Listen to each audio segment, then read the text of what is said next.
আমরা কিছু স্মৃতির ব্যাপারে জানতে চাবো, কিছু ছবি দেখবো আমরা।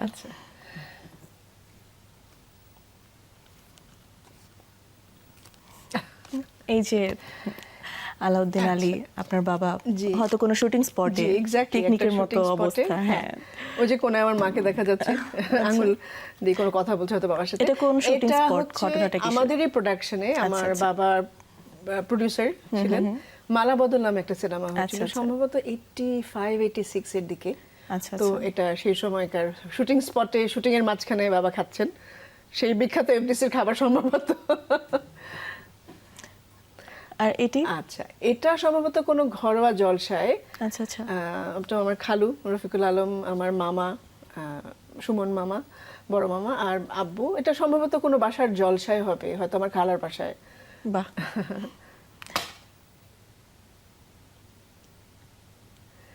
এখানেও একটি চমৎকার ছবি দেখতে পাচ্ছি। এটা অনেক অনেক বছর আগের একটা ছবি। এটা সম্ভবত আমার জন্মের আগে ডেফিনেটলি, অথবা হয়তো জন্মের সময়, আমি ঠিক মনে করতে পারছি না। আমাদের বাসার তখন মনে হয় কনস্ট্রাকশন হচ্ছে। ছবিতে কে কে আছেন এখানে? এখানে আছেন রথীন চাচা, রথীন্দ্রনাথ রায়, অফ কোর্স জনপ্রিয় সঙ্গীত শিল্পী, আমার বাবা এবং আমাদের একজন ফ্যামিলি ফ্রেন্ড। ওনারা সম্ভবত ওই যে যেটাই হয় যে আমাদের তখন বাসা হচ্ছিল, নতুন বাসা মনে হয় কনস্ট্রাকশন হচ্ছিল ওই সময়টা, ওই এরিয়াতে কোথাও। আরো একটি ছবি দেখবো। এটা তো খুব সুন্দর ছবি, আপনি কোলে, বাবার কোলে। এটা সম্ভবত কলকাতায়। এটা আমার বাবার সাথে কোনো রেকর্ডিং এ গিয়েছিলাম আমার যতদূর মনে পড়ে। ওই রেকর্ডিং এর তখন এটা সম্ভবত কোনো কলকাতার কোনো একটা হোটেলে, লিটন হোটেলে মোস্ট লাইকলি। আচ্ছা, ওখানে প্রায় আমরা ওখানেই থাকতাম। আমার বাবার যখন রেকর্ডিং হতো কলকাতায়, তো ওখানে সম্ভবত কোনো রেকর্ডিং সেশনের মাঝে তাই হবে। এটা ওই যেটা বলছিলাম, বাসা তখন কনস্ট্রাকশন হচ্ছে, ওই সময় আমার মা আর বাবার ছবি। নেক্সট আরেকটি দেখবো। এটা আমার জন্মদিনে। এটা আমার কোন ইয়ার মনে নেই, আমার জন্মদিনে। কত সালে ছিল এই স্মৃতি? নট শিওর, 95-6 হবে হয়তো। আপনি কি সব বার্থডেতে উপস্থিত থাকতে পারতেন? বাবা, হ্যাঁ অবশ্যই। আমার বার্থডে বাবা অসম্ভব বড় করে সেলিব্রেট করতেন এবং বার্থডেতে কখনো মিস করেন। এরকম একবার হয়েছে পাকিস্তানে, বাবা তো পুরো মোটামুটি সাবকন্টিনেন্টে সবখানে রেকর্ডিং এ যেতেন। সো পাকিস্তানে করাচি না কোথায় যেন বাবার একটা রেকর্ডিং ছিল। তো ওইবার আমার খুব মন খারাপ যে বাবা আসতে পারবে না, আমার জন্মদিন হবে না, মানে পরের দিন হয়তো হবে। তো ঠিক সকালবেলা বাবা এসে হাজির, সারপ্রাইজ দিয়ে একদম গিফট টিফট নিয়ে। তো এটা সম্ভবত ওই বার্থডেটা, কারণ আমার ড্রেসটা দেখে মনে হচ্ছে পাকিস্তান থেকে আনা। সো হতে পারে এটা ওই বার্থডে। নেক্সট আরো একটু দেখবো। এই ছবির ব্যাপারে জানতে চাচ্ছি। এটা অনেক আগের ছবি।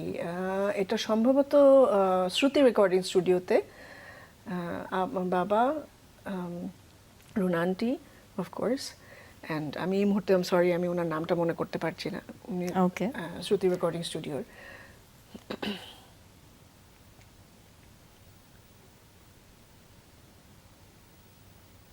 ওরে বাবা, এগুলো অনেক আগের ছবি আসলে।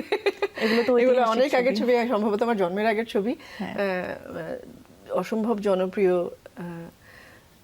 নায়ক আমাদের বাংলাদেশের জাফর ইকবাল আঙ্কেল অ্যান্ড রুনা লালা আন্টি অ্যান্ড আব্বু, তিনজনের সম্ভবত ওনাদের কিন্তু কম্বিনেশনের গানও আছে। যেমন শেষ করোনা, শুরুতে খেলা, কিন্তু দুজনেই গিয়েছেন। তো সম্ভবত এরকম, এটা হয়তো আমি জানি না কোন ইয়ার, 78 হবে।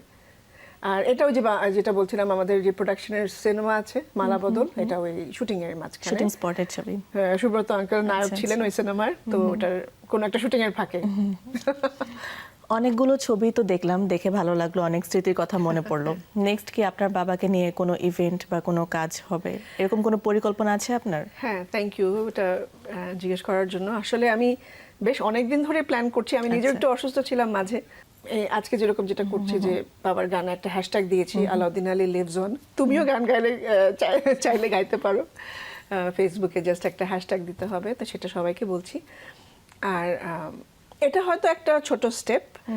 আর আমার ইচ্ছে আছে যে এই ইয়ারের শেষে অথবা নেক্সট ইয়ারে আমার বাবা কিছু গান নিয়ে একটা অনুষ্ঠান করার, একটা বড় একটা স্টেজ শো করার, যেখানে মানুষ এসে আমার বাবার গানগুলো লাইভ শুনতে পারবে। কারণ আমার বাবার গানগুলো তো যত জনপ্রিয় হোক অনেক কঠিন করা। তো আমি চাই যে গানগুলো একটু সুন্দর করে সবাই তুলে যেন গানগুলো লাইভ পারফর্ম করতে পারে এবং যারা তার ফ্যান আছে তারা এসে যেন লাইভ গানগুলো এনজয় করতে পারে। আমরা অনুষ্ঠানের একদম শেষের দিকে বাবাকে উদ্দেশ্য করে কোনো গান যদি গাইতে বলা হয়, আপনি কোন গানটি বেছে নেবেন? আর সেই গানটির দুলান আমরা শুনতে চাচ্ছি। আমার বাবার আসলে এত গান, আমি পার্সোনালি মনে হয় শেষ করো না শুরুতে খেলা, এই গানটা আমার অসম্ভব পছন্দের। এটা আমি গেয়েওছিলাম। এখন কি গাইতে হবে? অবশ্যই। শেষ করো না শুরুতে খেলা, না ভেঙো না দ্বীপ জেলে নিভে নিও না। মন যদি নাই দাও মন তবে নিও না। শেষ করো না শুরুতে খেলা, না ভেঙো না দ্বীপ জেলে নিভে নিও না। বাহ, চমৎকার, খুব সুন্দর গেয়েছেন আপনি।